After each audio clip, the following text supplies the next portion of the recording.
News one India और मैं हूं आपके साथ सपना शर्मा। तो बुलेटिन की शुरुआत बड़ी खबर से करते हैं। लखनऊ से बड़ी खबर मिल रही है, जहां गन्ना चीनी मिल समिति के भवनों का लोकार्पण। आपको बता दें कि 20 सहकारी गन्ना चीनी मिल समितियों के भवनों का लोकार्पण सीएम योगी आदित्यनाथ करने वाले हैं। नवनिर्मित भवनों का लोकार्पण मंत्री किया जाएगा और इस दौरान आपको बता दें कि मंत्री लक्ष्मी नारायण चौधरी, संजय सिंह गंगवार मौजूद रहने वाले हैं। राज्य गन्ना उत्पादन प्रतियोगिता के विजेताओं को सम्मानित इस दौरान किया जाएगा। उत्कृष्ट प्रदर्शन करने वाले गन्ना किसानों को सौंपे जाएंगे प्रमाण पत्र। सुबह 11 बजे लोक भवन सभागार में कार्यक्रम का आयोजन होने वाला है और इस पर लगातार नजर बनी रहेगी। हालांकि इस कार्यक्रम को लेकर तमाम तरीके की जो तैयारियां हैं वो पूरी कर ली गई हैं। कई मंत्री इस दौरान मौजूद रहने वाले हैं, तो बड़ी जानकारी आप तक पहुंचा रहे हैं। आपको बता दें ये जो खबर है वो अपने आप में बेहद खास, क्योंकि गन्ना चीनी मिल समिति के भवनों का यहां लोकार्पण किया जाएगा। बताया यह जा रहा है कि 20 सहकारी गन्ना चीनी मिल समितियों के भवनों का लोकार्पण सीएम योगी आदित्यनाथ खुद करने वाले हैं। नवनिर्मित भवनों का ये लोकार्पण कार्यक्रम है, जिसमें मंत्री लक्ष्मी नारायण चौधरी, संजय सिंह गंगवार मौजूद रहने वाले हैं।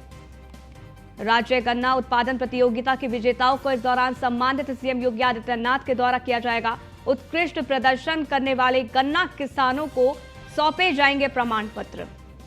सुबह 11 बजे बताया जा रहा है कि लोक भवन सभागार में यह कार्यक्रम होने जा रहा है। हालांकि सीएम योगी आदित्यनाथ का इस दौरान संबोधन भी होगा। क्या कुछ कहा जाएगा सीएम योगी आदित्यनाथ के द्वारा, इस पर लगातार नजर बनी रहेगी। लखनऊ से बड़ी खबर है, जहां स्टाफ नर्सों को नियुक्ति पत्र बांटेंगे सीएम योगी आदित्यनाथ। नव चयनित 1442 स्टाफ नर्सों को यहां पर नियुक्ति पत्र बांटे जाएंगे। CGPGI डॉक्टर राम मनोहर लोहिया आयुर्विज्ञान संस्थान में यह कार्यक्रम जो कि आयोजित किया जाएगा। आपको बता दें कि उत्तर प्रदेश आयुर्विज्ञान विश्वविद्यालय सैफई इटावा में यह कार्यक्रम होने वाला है। प्रदेश के कई राजकीय मेडिकल कॉलेज में इस कार्यक्रम का आयोजन होगा, जिस पर लगातार नजर बनी रहेगी। तो एक और बेहद महत्वपूर्ण ये कार्यक्रम, जिसकी लगातार जानकारी। स्टाफ नर्सों को नियुक्ति पत्र सीएम योगी आदित्यनाथ बांटेंगे। स्कंदिता मिश्रा हमारी संवाददाता लाइव जुड़ गई, जानकारी उनसे ले लेते हैं। स्कंदिता, इस कार्यक्रम को लेकर क्या कुछ तैयारी और ये कार्यक्रम कितना महत्वपूर्ण? देखिए, आपको बता दें, स्टाफ नर्सों के लिए एक बड़ी सौगात आज सीएम योगी आदित्यनाथ देने जा रहे हैं। उनको नियुक्ति पत्र वितरण का कार्यक्रम रखा गया है। तो स्टाफ नर्सों को नियुक्ति पत्र जो है वो दिया जाएगा सीएम योगी आदित्यनाथ के द्वारा। और इस पूरे आयोजन का कार्यक्रम जो है ये SGPGI कॉलेज जो है, इसके अलावा जो राम मनोहर लोहिया आयुर्विज्ञान संस्थान है, वहाँ पर भी इस कार्यक्रम का आयोजन किया जाएगा। इसके अलावा जितने भी प्रदेश के कई राजकीय मेडिकल कॉलेज है, वहाँ पर भी कार्यक्रम का आयोजन किया जाएगा। तो टोटल 1492 स्टाफ नर्स हैं जिनको आज नियुक्ति पत्र बांटा जाएगा सीएम योगी आदित्यनाथ द्वारा। और जितने भी आयुर्विज्ञान के संस्थान हैं, वहाँ पर कार्यक्रम का आयोजन रखा गया है। तो आज का दिन बेहद खास होगा, क्योंकि जितनी भी नर्सें हैं उन सबके लिए एक बड़ी सौगात सीएम योगी आदित्यनाथ द्वारा दी जा रही है, जिसमें टोटल 1492 जो है स्टाफ नर्स हैं। और SGPGI कॉलेज जो मेडिकल कॉलेज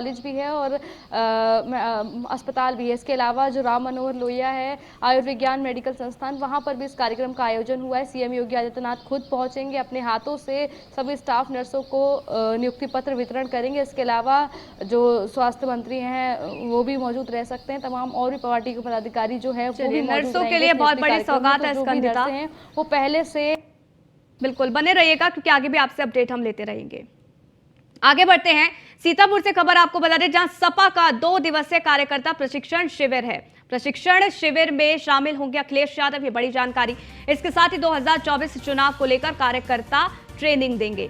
सपा कार्यकर्ताओं को आपको बता दें कि अखिलेश यादव ट्रेनिंग देने वाले हैं और संबोधित करने वाले हैं। पहले दिन शिविर में शिवपाल यादव ने शिरकत किया था और शिवपाल यादव ने इस दौरान बीजेपी पर जमकर निशाना साधा था।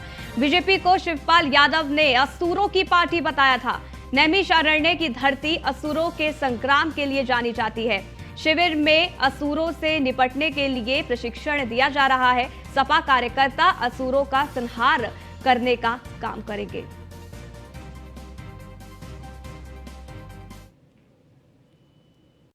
नैमिषारण्य धाम एक है, यहाँ तो पवित्र धाम है ही। और जब लोग चारों धाम करके यहाँ पर आते हैं, बिना यात्रा अधूरी रहती है यहाँ जब तक पूरा नहीं कर लिया जाता है।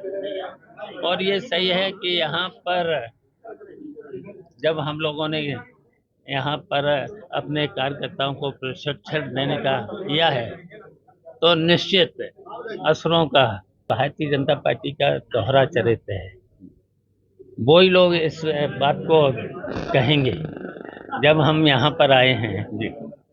इससे पहले हमने लखीमपुर में किया है, और जब यहाँ से निकलेंगे, जब यहाँ से शाहजहाँपुर, बरेली से मुजफ्फरनगर और इस तरीके से हम जाएंगे, तब कहेंगे कि अल्पसंख्यकों।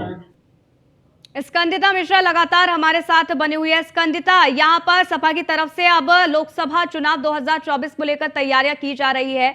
यहाँ पर जिस तरीके से प्रशिक्षण शिविर तमाम कार्यकर्ताओं को दिया जा रहा है, और शिवपाल यादव ने भी तमाम तरीके की बयानबाजी की, बीजेपी पर जमकर हमला बोला। आज अखिलेश यादव कब तक पहुंचेंगे और आज का क्या कुछ कार्यक्रम? देखिए, आपको बता दें, प्रशिक्षण शिविर जो है सीतापुर के नैमिषारण्य में चल रहा है। ये दूसरा प्रशिक्षण शिविर है और आज दूसरा दिन है। पहले दिन शिवपाल सिंह यादव वहां पर पहुंचे और उन्होंने देवी की दर्शन किए, हवन पूजन किया, और उसके बाद पार्टी के कार्यकर्ताओं ने उनको सम्मानित किया, जिस पर शिवपाल सिंह यादव ने कटाक्ष किया भारतीय जनता पार्टी पर। उन्होंने काफ़ी हद तक बीजेपी पर निशाना साधा और उन्होंने कहा कि नैमिषारण्य वो धरती है जहाँ पर असुरों का श्रृंगार किया जाता है, और यहाँ पर जो है असुरों का, यहाँ के जो समाजवादी पार्टी के कार्यकर्ता हैं वो भारतीय जनता पार्टी के जो नेता हैं जिनको उन्होंने असुर बताया उनका श्रृंगार करेंगे, ऐसा शिवपाल सिंह यादव ने कहा। और लगातार जो पार्टी के कार्यकर्ता हैं उनको उनका प्रशिक्षण किया जा रहा है, उनको ट्रेनिंग दी जा रही है लोकसभा चुनाव 2024 को लेकर, किस तरीके से बूथ मैनेजमेंट करना है, बूथ कमेटी को मजबूत करना है, और कैसे भी बूथ पे कमेटियों का गठन करना है, किन किन लोगों को शामिल करना है, उस पर भी खासा ध्यान दिया जा रहा है। आपको बता दें, आज दूसरा दिन है। अखिलेश यादव को आज जाना था, लेकिन वो कल रात ही पहुंच गए हैं नैमिषारण्य, और वहां पर जाके उन्होंने माता के दर्शन किए हैं, देवी पूजन किया है। हवन पूजन करने के बाद उन्होंने मीडिया से भी बातचीत की, जिसमें उन्होंने भारतीय जनता पार्टी पर तमाम आरोप लगाए कि भारतीय जनता पार्टी विफल साबित हुई है, जनता की अपेक्षाओं पर खरे नहीं उतर पाए हैं, और जो तमाम जनता की अपेक्षाएं हैं उनको अखिलेश यादव जब वो सरकार में आएंगे तो वो पूरा करेंगे, ऐसे तमाम उन्होंने बातें कही हैं।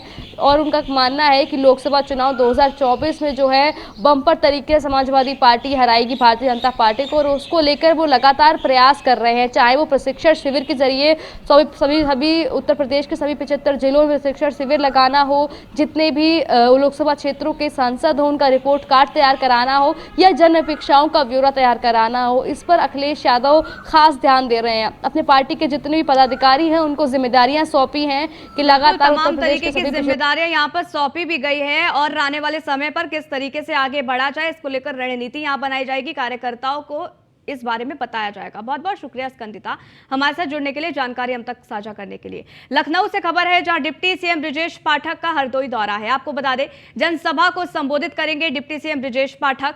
सुबह 10:30 बजे जनसभा को संबोधित वो करने वाले हैं, जिस पर लगातार नजर बनी रहेगी। आपको बता दें, संडीला में बुध इंटर कॉलेज में जनसभा होनी है। चुनाव को लेकर कार्यकर्ताओं के साथ वो बैठक करने वाले हैं, और इस दौरान इस बैठक में आगे की रणनीति पर चर्चा की जाएगी, किस तरीके से आगे बढ़ा जाए, बूथ स्तर पर पहुंचा जाए, लोगों को साधा जाए, ये तमाम विषय जिसको लेकर चर्चा की जाएगी। तो आपको बता दें कि एक तरफ मिशन 2024 है, जिसको लेकर बीजेपी लगातार तैयारियां कर रही है, पूरी तरीके से कमर कस चुकी है, तो वहीं 30 मई से महाजनसंपर्क अभियान भी चलाया जा रहा है, जो कि 30 जून तक चलेगा। और इसी को देखते हुए विशेष कार्यक्रम यूपी में आयोजित किए जा रहे हैं। डिप्टी सीएम ब्रजेश पाठक का आज हरदोई का दौरा है, जिसको लेकर तमाम तरीके की तैयारियां की जा रही है। जनसभा को वो संबोधित करने वाले हैं, और इस दौरान ब्रजेश पाठक क्या कुछ बड़ी बातें कहते हैं, इस पर लगातार नजर बनी रहेगी। वहीं सुबह 10:30 बजे जनसभा को संबोधित करेंगे डिप्टी सीएम, ये जानकारी मिल रही है। संडीला में बुध इंटर कॉलेज में जनसभा होनी है। चुनाव को लेकर कार्यकर्ताओं के साथ वो बैठक करने वाले हैं।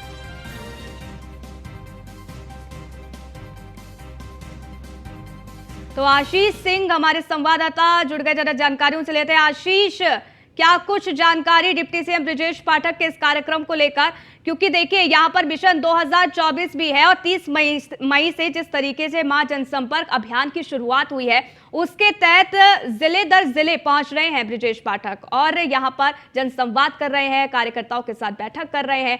आज का क्या विशेष कार्यक्रम रहने वाला है? द्वारा लगातार जो है जनपदों में मुख्यमंत्री, चाहे वो मुख्यमंत्री योगी आदित्यनाथ हो, पूरे जनपदों में दौरा कर रहे हैं और जो कार्यकर्ता सम्मेलन है उसमें शामिल हो रहा है। क्योंकि सीधे सीधे अगर देखा जाए तो 2024 है, लोकसभा का चुनाव नजदीक आ गया है, उसको लेकर सारी पार्टियां दम भर रही है। वहीं कड़ी में आज ब्रजेश पाठक डिप्टी सीएम जो कि इनका गृह जनपद है, वहीं आज संडीला के बॉस इंटर कॉलेज में आ रहे हैं और कार्यकर्ताओं का सम्मेलन भी कहे और या फिर जनता के लोग भी उसमें बुलाए गए हैं, क्योंकि विशाल जनसभा को संबोधित करने वाले हैं। पार्टी के जो पदाधिकारी हैं, जनप्रतिनिधि हैं, वो कार्यक्रम की तैयारियों में लगे हैं। ठीक है, अगर बात की जाए क्योंकि लगातार संपर्क अभियान हो, इस तरीके से कई कार्यक्रम भारतीय जनता पार्टी के चल रहे हैं, लेकिन यहाँ ब्रजेश पाठक जो आ रहे हैं क्योंकि डिप्टी सीएम है और यहाँ का उनका गृह जनपद है और लोकसभा जो चुनाव है जिसको लेकर कार्यकर्ताओं में दम भरेंगे, जनता को संबोधित करेंगे और आने वाले जो लोकसभा चुनाव है उसको लेकर लोगों में दम भरेंगे। बिल्कुल, और ये बेहद महत्वपूर्ण भी हो जाता है। यहाँ पर कार्यकर्ताओं के साथ, अधिकारियों के साथ वो बैठक करने वाले हैं। ऐसे कौन से विषय जिसको लेकर चर्चा की जाएगी? देखिए, सीधे सीधे अगर बात करें तो जो डिप्टी सीएम का दौरा है ये खास तौर पर जो 2024 लोकसभा चुनाव है उसको लेकर सीधे सीधे जो डिप्टी सीएम ब्रजेश पाठक का दौरा है, जनप्रतिनिधियों के साथ बैठक करेंगे, जो सांसद हैं उनके साथ बैठक करेंगे, विधायक हैं उनके साथ बैठक करेंगे, पार्टी के पदाधिकारी हैं उनके साथ भी बैठक करेंगे और कहीं न कहीं ये 2024 है जो जिसका लक्ष्य है उसको पूर्ण तरीके से 2024 से पूर्ण तरीके से फतेह पाई जाए, जिसको लेकर पार्टी के सारे नेता दम भर रहे हैं, चाहे वो मुख्यमंत्री योगी आदित्यनाथ हो या फिर डिप्टी सीएम केशव प्रसाद मौर्य हो। उसी कड़ी में यहाँ ब्रजेश पाठक भी यहाँ हरदोई जनपद में आ रहे हैं और यहाँ पर कार्यकर्ताओं का भी कार्यक्रम अलग से रखा गया है, उनसे भी मुलाकात करेंगे। कहीं कहीं कोई कमी रह गई हो या कमी न हो उसको लेकर कार्यकर्ताओं में दम भरेंगे। जी बिल्कुल, और बहुत बड़ी जिम्मेदारी भी है यहाँ पर, क्योंकि लक्ष्य जो रखा गया है यूपी की सभी 80 लोकसभा सीटों पर जीत का रखा गया है। हालांकि क्या कुछ होता है देखना होगा। बहुत बहुत शुक्रिया आपका हमारे साथ जुड़ने के लिए, जानकारी हम तक साझा करने के लिए। आगे बढ़ते हैं, लखनऊ से आपको खबर बताते हैं जब बीजेपी प्रदेश अध्यक्ष का गोंडा और अयोध्या का दौरा आज है। आपको बता दें गोंडा में जिला कार्यालय का लोकार्पण करेंगे भूपेंद्र सिंह चौधरी। वहीं सुबह 10 बजे नवनिर्मित अटल स्मृति द्वारा आपको बता दें जो कार्यालय है उसका लोकार्पण किया जाएगा। सुबह 11:15 पर संपूर्णानंद हॉल में मोर्चा सम्मेलन को वो संबोधित करेंगे। दोपहर 3 बजे अयोध्या के गोसाईगंज में वो प्रबुद्ध सम्मेलन को संबोधित करने वाले हैं। ये बड़ी और अहम जानकारी निकलकर सामने आ रही है। तो अनिल निषाद हमारे संवाददाता जुड़ गए, ज्यादा जानकारियों से लेते हैं। अनिल, क्या कुछ कार्यक्रम आज बीजेपी प्रदेश अध्यक्ष का रहने वाला है? सपना आपको बिल्कुल बता दी, गोंडा के बाद जो प्रदेश अध्यक्ष है वो अयोध्या पहुंचेंगे और गोसाईगंज में जो है प्रबुद्ध सम्मेलन को संबोधित करेंगे, क्योंकि 2024 का चुनाव बहुत ही नजदीक है और जगह जगह भाजपा जो है वो टिफिन पर चर्चा कर रही है, कार्यकर्ताओं को जोड़ने का प्रयास कर रही है। इसी कड़ी में आज प्रदेश अध्यक्ष भूपेंद्र चौधरी जो है अयोध्या पहुंच रहे हैं। कहीं ना कहीं जो पार्टी में बिखराव है उसको जोड़ने की पूरी कोशिश करेंगे। जी बिल्कुल, और यहाँ पर देखिए कई लिहाज से बेहद अहम हो जाता है अयोध्या का ये दौरा, क्योंकि हमने कई बार देखा है चुनाव में कि अयोध्या का जिक्र होता है और अब ऐसे में क्योंकि राम मंदिर भी बन रहा है और इसी बीच क्योंकि लोकसभा चुनाव 2024 भी चल रहा है, महाजनसंपर्क अभियान भी चल रहा है, इसके तहत ये जो कार्यक्रम रहने वाला है प्रदेश अध्यक्ष का वो कितना महत्वपूर्ण, क्योंकि एक बहुत बड़ी जिम्मेदारी प्रदेश अध्यक्ष के पास भी रहती है। एक लक्ष्य है 80 की 80 सीटें जीतने का, उस लक्ष्य को पूरा करने के लिए जो कवायद है वो शुरू हो गई है।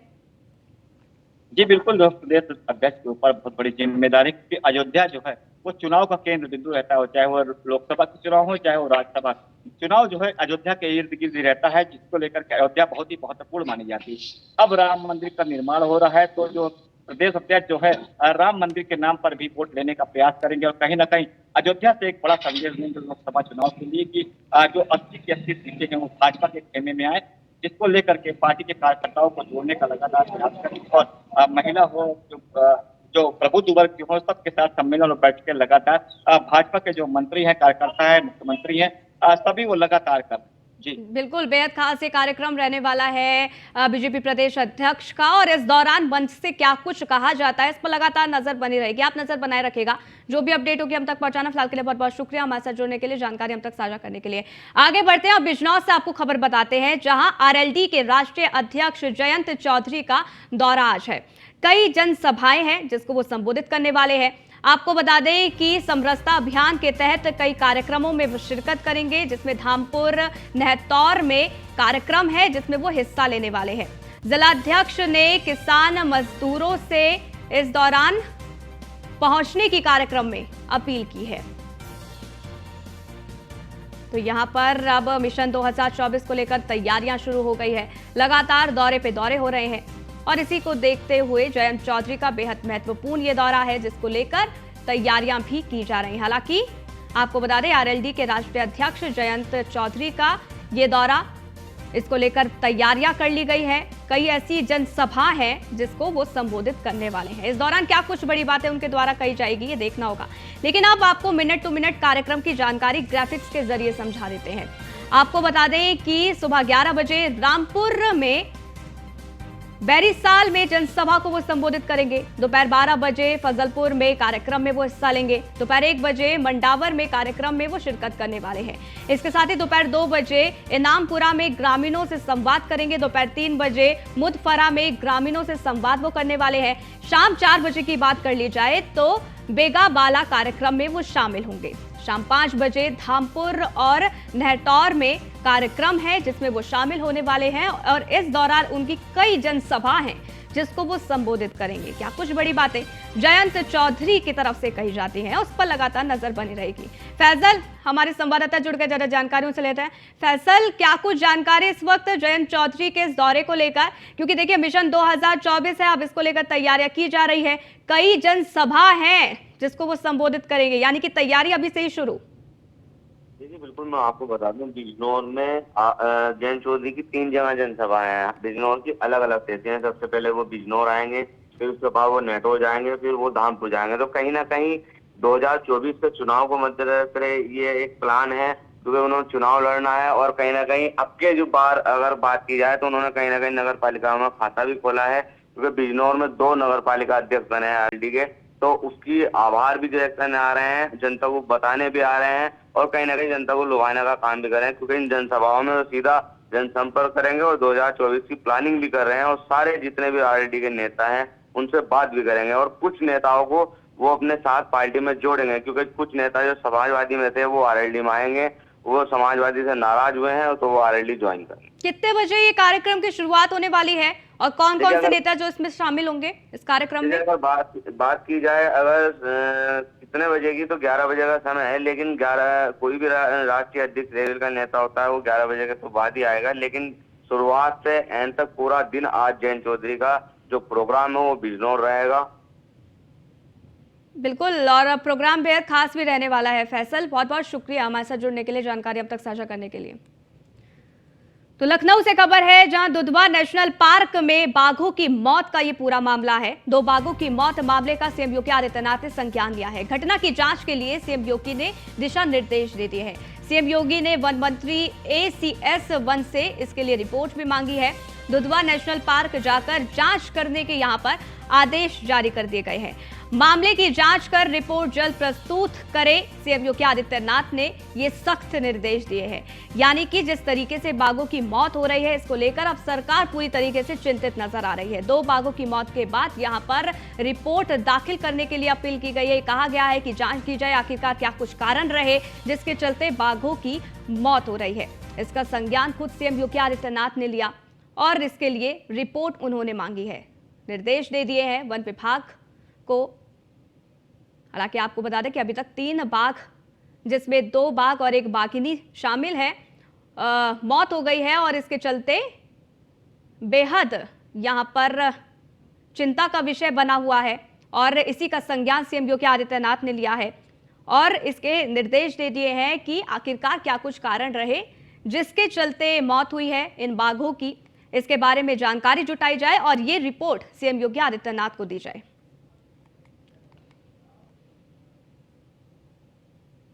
अलीगढ़ से खबर है जहां कपड़ा व्यापारी की पिटाई का वीडियो जमकर वायरल हो रहा है। होटल के रूम में मारपीट करने का जो वीडियो है वो जमकर वायरल हो रहा है, जिसमें निवस्त्र कर बेल्ट लात घूंसों से व्यापारी को पीटा जा रहा है। अब ये वीडियो आप देखिए, व्यापारी का गला दबाकर हत्या का भी यहाँ प्रयास किया गया। पीड़ित की पत्नी ने नामजद युवक के जितने भी हैं उन पर आरोप लगाया है, युवकों पर, और 5 दिनों से कपड़ा व्यापारी का नहीं लगा कोई सुराग। ये भी जानकारी। डेली गेट के नकला मसानी का निवासी ये पीड़ित बताया जा रहा है। हालांकि ये वीडियो जो है वो जमकर वायरल हो रहा है। बताया जा रहा है कि जो पीड़ित की पत्नी है उसने नामजद युवकों पर कई गंभीर आरोप लगाए। हालांकि देखिए, पूछता है न्यूज़ 1 इंडिया, सवाल आपको बता दें, होटल में मारपीट, सुरक्षा में तैनात गार्ड आखिरकार कर क्या रहे थे? यह सबसे बड़ा सवाल। मारपीट की आवाज सुनकर कोई बचाने आखिरकार क्यों नहीं आया? होटल मैनेजमेंट पर पुलिस मेहरबान आखिरकार क्यों है? वायरल वीडियो पर क्यों पुलिस द्वारा संज्ञान नहीं लिया गया? मामले में पुलिस ने अभी तक क्या कार्रवाई की है? ये बड़ा सवाल जो कि न्यूज़ 1 इंडिया पूछता है। कई दिनों से लापता व्यापारी को क्यों नहीं खोज पाई पुलिस? पुलिस किसके इशारे का इंतजार कर रही है आखिर? ये बड़ा सवाल। कार्रवाई के नाम पर क्यों मौन है पुलिस? तो ये सवाल जो कि न्यूज़ 1 इंडिया पूछता है। हालांकि ये जो मारपीट का वीडियो है वो जमकर वायरल हो रहा है, और उसी बीच कई ऐसे बड़े सवाल जो कि सामने आ रहे हैं। तो कपड़ा व्यापारी जिसकी पिटाई का ये वीडियो है जो कि जमकर वायरल हो रहा है, आपको बता दें होटल के रूम में मारपीट करने का ये वीडियो, निवस्त्र कर बेल्ट से पीटा गया, लात घूंसों से व्यापारी को पीटा गया है। व्यापारी का गला दबाकर यहां तक कि हत्या करने का प्रयास किया गया। पीड़ित की जो पत्नी है उसने युवकों पर नाम देने के बाद एफआईआर दर्ज कराई है, और आपको बता दें कि 5 दिन से कपड़ा व्यापारी का पता नहीं लग सका है, सुराग नहीं लग सका है।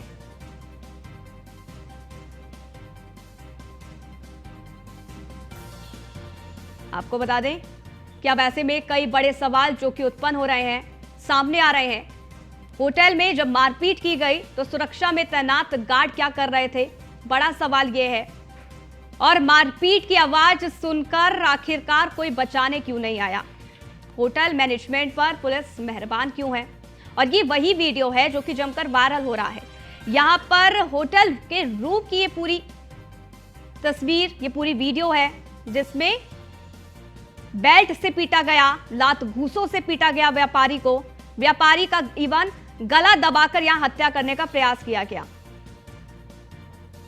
सुनीता संवाददाता हमारी फोन लाइन पर जुड़ के ज्यादा जानकारी उनसे लेते हैं। सुनीता, क्या कुछ ये पूरा मामला रहा? और देखिए, कई ऐसे बड़े सवाल जो इस वायरल वीडियो के बाद सामने आ रहे हैं, उसमें सवाल ये है कि क्योंकि ये जो पूरी मामला जो सामने आया, मारपीट की ये जो पूरी तस्वीर सामने आई है वो होटल की है। सुरक्षा में तैनात गार्ड क्या कुछ कर रहे थे? कई बड़े सवाल।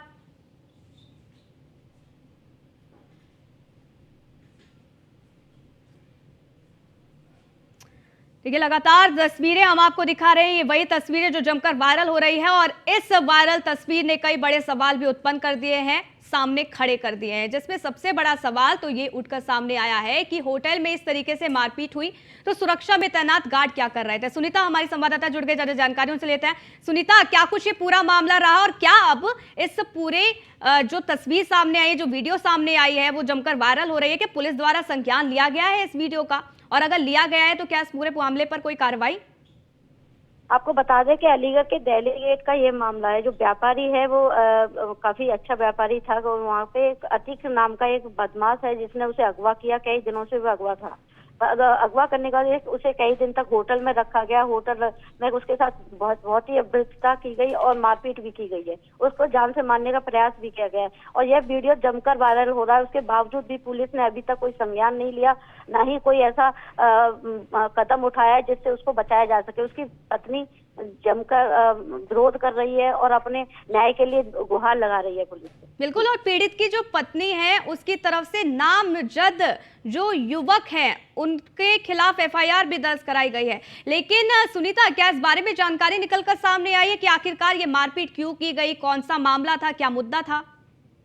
पीड़िता का कहना है कि उसके ऊपर कुछ पैसे वैसे लेने का उनको दबाव बनाया जा रहा था व्यापारी के ऊपर कि काफी दिनों से वो कुछ पैसे मांग रहे थे, जिसको ना देने पर उसको अगवा किया गया। अगवा करने के बाद उसको अभी तक उसका भी पता भी नहीं चल पाया। ये वीडियो के माध्यम से पता चला है कि वो उसको अगवा किया गया और उसको मारने का प्रयास किया जा रहा है।